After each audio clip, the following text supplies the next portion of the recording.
स्वयंवर, दूसरी स्टोरी देखते हैं इसकी, Swayamvar. Once upon a time there was a little princess.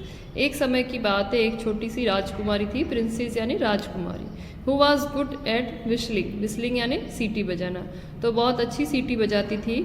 Don't whistle sad her mother, उसकी माँ उसे मना करती थी कि सीटी मत बजाओ। Don't whistle sad her father, और उसके पिता भी उसे मना करते थे। But the child was good at it, लेकिन जो बच्ची थी वो बहुत ही अच्छी थी सीटी बजाने में। एंड वेंट ऑन विशलिंग, और वो उसे बजाती रहती थी। ईयर्स वेंट बाई, कई साल निकल गए। And she become a woman, और वो एक महिला बन गई। By this time she whistled beautifully, और अब वो जो है और भी अच्छे तरीके से, सुंदर तरीके से, मतलब बहुत अच्छी तरह से सीटी बजाती थी।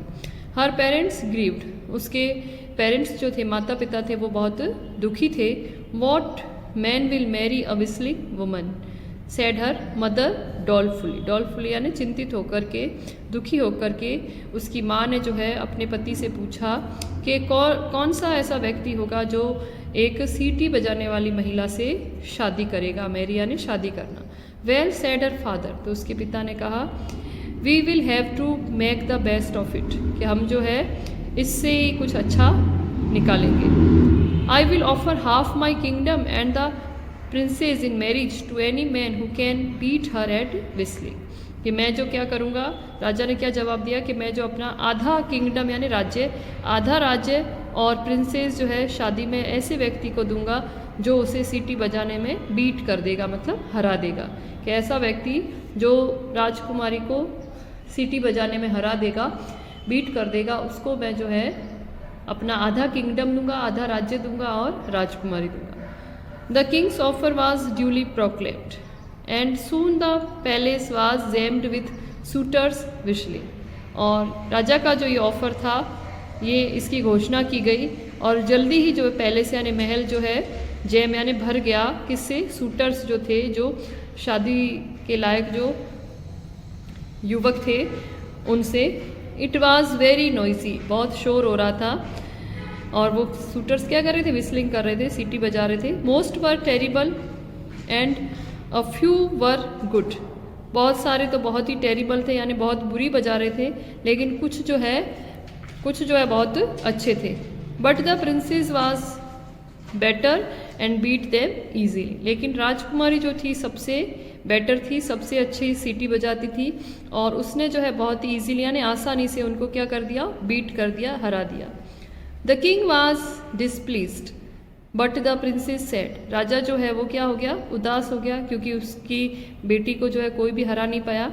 लेकिन प्रिंसेस ने कहा never mind father, now let me set a test and perhaps some good will come of it. तो अपने पिता से कहती है कि आप बुरा मत मानो, मैं एक टेस्ट जो है, जांच जो है लूँगी, और एक परीक्षा लूँगी, और शायद उससे कुछ अच्छा हो। Then she turn to the suitors, और फिर वो जो है उन युवकों की तरफ जाती है। Do you acknowledge that you were beaten Fairlie, और उनसे पूछती है, सूटर्स से सबसे, क्या आपको ये नॉलेज है, मतलब आपको ये जानकारी है कि आप जो है बहुत ही फेयरली यानी सही तरीके से आप जो है हार चुके हैं। No they all rolled all except one, लेकिन वो सब साथ में रॉड यानी चिल्ला के कहते हैं नहीं, कि मतलब ये कंपटीशन जो है, उनके कहने का मतलब है कि ये जो प्रतियोगिता हुई थी वो फेयर नहीं थी, सही नहीं थी। लेकिन एक जो है एक्सेप्ट वन, एक जो है वो ऐसा नहीं कहता। We think it was magic और सम सॉर्ट ऑफ ट्रिक, तो वो कहते हैं कि हमें ऐसा लगता है कि या तो कोई जादू था या फिर कोई तुम्हारे पास ट्रिक है। बट वन सेड, तो लेकिन एक जो जिसने ना नहीं बोला था वो कहता है yes yes he said I was beaten Fairlie, वो कहता है कि नहीं नहीं, वो कहता है हाँ मैं जो है सही तरीके से हारा हूँ। The princess smiled and turning to her father, तो प्रिंसेस जो है राजकुमारी जो है मुस्कुराती है और अपने पिता की तरफ देखती है। सी पॉइंटेड टू दिस मैन, और उस व्यक्ति की तरफ इशारा करती है।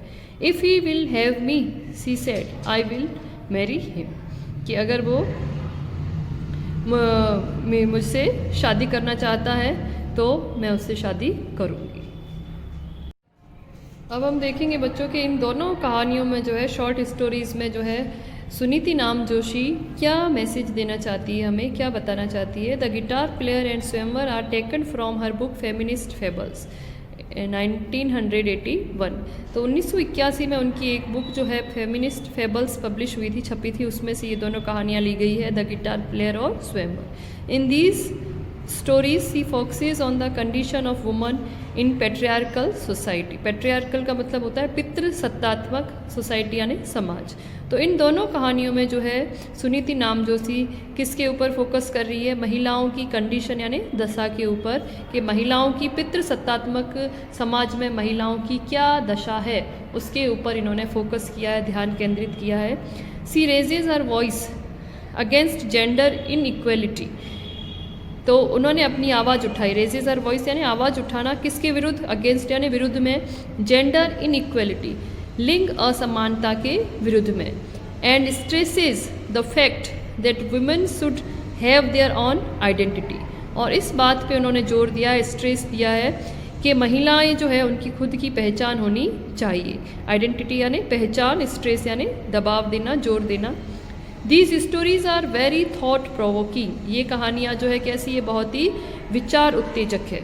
थॉट प्रोवोकिंग यानी विचार उत्तेजक। And highly relevant to the contemporaries Indian society. और अभी समकालीन भारतीय समाज से जुड़ी हुई है, मतलब संबंधित है, रेलेवेंट यानी संबंधित है। अभी जो समकालीन भारतीय समाज है उसमें जो महिलाओं की दशा है उससे ये जुड़ी हुई है ये कहानियाँ। The story the guitar player depicts a girl who wants her talents, skills and the art that she possesses to be greatly valued, recognized and given importance।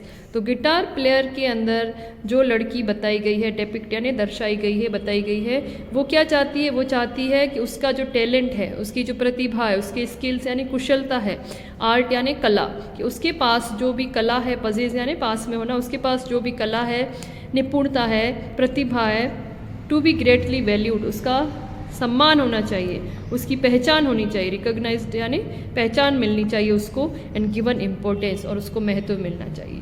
मतलब उसमें वो लड़की क्या चाहती है गिटार प्लेयर में, कि उसकी जो खूबी है, जो वो गिटार बजाती है, म्यूज़िक बजाती है, तो उसकी वजह से उसकी पहचान होनी चाहिए और उसे उसकी प्रतिभा का सम्मान भी मिलना चाहिए, उसको उसका वैल्यू होनी चाहिए, मतलब उसे उसका सम्मान मिलना चाहिए उस प्रतिभा के कारण।